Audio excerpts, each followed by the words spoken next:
Abd al-Malik ibn Marwan.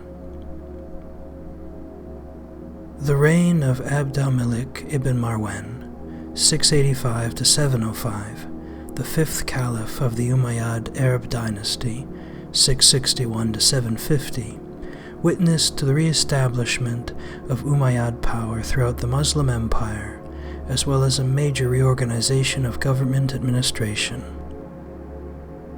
A wise and tenacious ruler, Abd al-Malik was able to bring peace and prosperity to an empire torn by civil war and to ensure the continuation of the rule of his dynasty for the next half-century.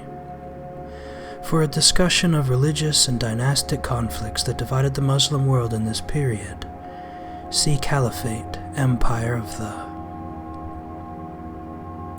Abd al-Malik was born in 646 or 647, the son of Marwan ibn al-Hakam, fourth Umayyad Caliph.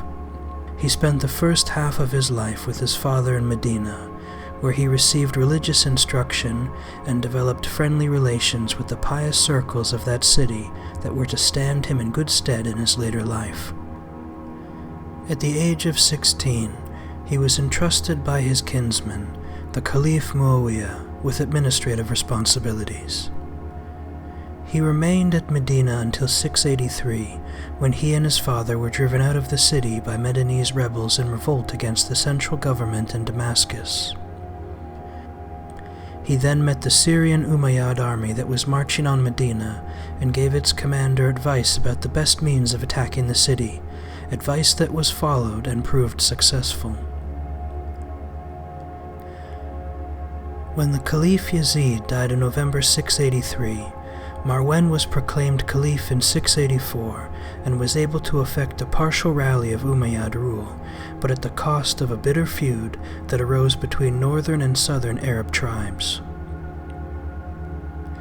When Marwan died in 685 and Abd al-Malik succeeded to the caliphate, the forces opposing the Umayyads were still formidable.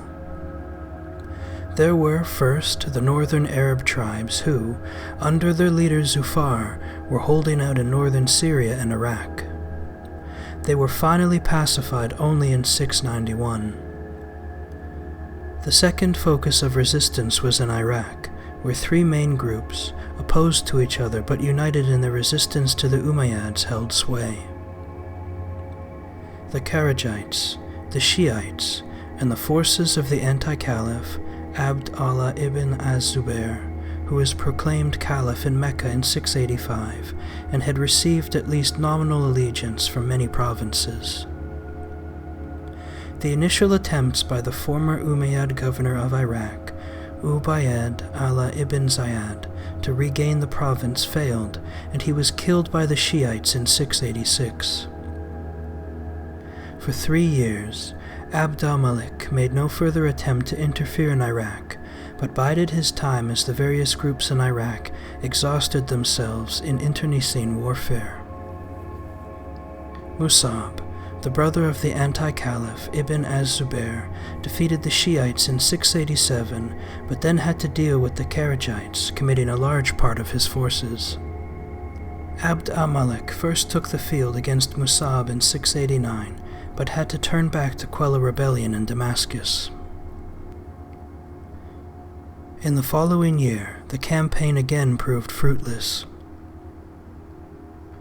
Only after the defeat of the northern Arab tribes in 691 was Abd al-Malik finally able to face Musab. The decisive battle took place at Deir al-Jathalik.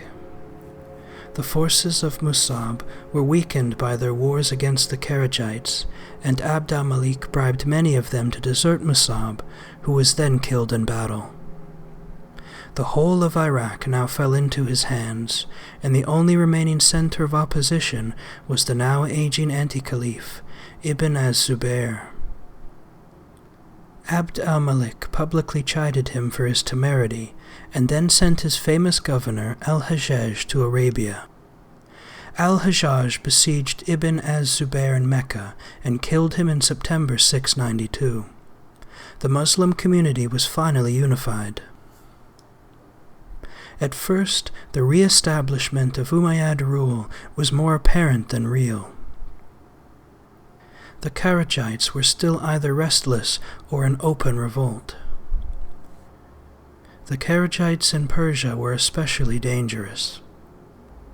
It was only after Abd al-Malik had appointed al-Hajjaj to govern Basra that campaigns against them began to prove successful. The Persian Kharijites were finally wiped out in 697. But north of Kufa, another Kharijite trouble center developed. In 695, these Kharijites captured Mosul and occupied large areas of central Iraq. Al-Hajjaj, leading his Syrian troops, defeated them too in 697. The Kharijite movement, however, remained strong, especially among the Bakir tribes between Mosul and Kufa. Al-Hajjaj had now become governor of all the eastern provinces. He was a ruthless and efficient administrator, intent upon pacifying all the provinces entrusted to him by Abd al-Malik. A great Muslim army, led by an Arab aristocrat, Ibn al-Ashath, and operating in the Afghanistan region, mutinied, swore allegiance to its commander, and turned back to Iraq. Al-Hajjaj, with the aid of Syrian reinforcements, was able to defeat the rebels, and their leader was murdered in 704 in Afghanistan. Al-Hajjaj, realizing that he could no longer trust the Iraqis, built a new city, Wasit, which he planned as a garrison city for Syrian troops and as his private residence. Thereafter, he ruled Iraq as enemy territory. Under Abd al-Malik, the conquest of North Africa was resumed in 688 or 689. There, the Arabs were opposed by both the native Berbers and the Byzantines. The governor appointed by Abd al-Malik succeeded in winning the Berbers over to his aid and then captured Carthage, seat of the Byzantine province, in 697. Other coastal cities fell, and the work of pacification and Islamization continued apace. Abd al-Malik also resumed campaigns against the Byzantines in Anatolia in 692, but no permanent conquest ensued. These campaigns were partly designed to keep the Syrian troops fit. In general, Umayyad rule was greatly strengthened by Abd al-Malik, who enjoyed good relations with the Medinese religious circles, an element with considerable moral influence in the Islamic world. Abd al-Malik was more pious than any of his Umayyad predecessors. His long sojourn in Medina had enabled him to know the sentiments of Medinese religious scholars. As caliph, he treated them respectfully, and his private life was close to their ideals. As a result, many were to abandon their earlier opposition to Umayyad rule. Abd al-Malik adopted Arabic instead of the local languages as the language of administration. Government officials had been mostly non-Muslim, but the measures of Abd al-Malik enabled Arab Muslims more easily to control affairs of government. A new Muslim currency was also struck, modeled on Greek and Persian coinage, but with Muslim inscriptions. A wave of Islamization set in, but the privileged position of the Arabs was maintained. In fact, the problem of non-Arab Muslims grew more acute and was to become one of the main threats to Umayyad rule in later years. The Umayyad family lived in Damascus and surrounded the caliph. Many of them were appointed as governors, but many were also recalled for inefficiency. Abd al-Malik enjoyed the support of his clan, but he was more autocratic than Muawiyah, the first Umayyad caliph with whom he is often compared. He abandoned the policy of consulting with a council of advisors and resolved all major decisions for himself. Despite his religious interests and ideals, for example, he built the Dome of the Rock in Jerusalem, he was a master politician. In Syria, he succeeded in placating the northern Arab tribes to the chagrin of the southern Arabs. Abd al-Malik was a shrewd judge of character. His choice of al-Hajjaj as viceroy of the East was a wise one, and he supported his lieutenant loyally. In appearance, he was dark, thick-set, and had a long beard. He was nicknamed Dew of the Stone for his miserliness. The sources describe him as eloquent in his speech and a lover of poetry. He maintained his calm during periods of crisis and was decisive in his opinions, but was capable of great cruelty if necessary. He pursued his enemies relentlessly and closely supervised all affairs of state. Shortly before his death, the question of succession became astute. His brother, Abd al-Aziz, governor of Egypt, had been designated by their father to succeed Abd al-Malik. Against the advice of his courtiers, Abd al-Malik had begun to take steps to exclude his brother from succession in favor of his own children. He had tried to pressure Abd al-Aziz to renounce his claims, but without success.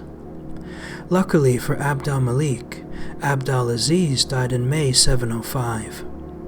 Abd al-Malik now felt free to name 3 of his own children to succeed him: al-Walid, Suleiman, and Yazid. Abd al-Malik died in Damascus shortly thereafter in October 705, and was succeeded without difficulty by his eldest son, al-Walid. Bibliography. The best account of Abd al-Malik's reign is in J. Wellhausen, Das Arabische Reich und Seinsters, 1902. English translation, The Arab Kingdom and Its Fall, 1927. Also useful are Sir William Muir, The Caliphate, Its Rise, Decline and Fall, New Edition, 1924, and P. K. Hiddey, History of the Arabs, 8th edition, 1964.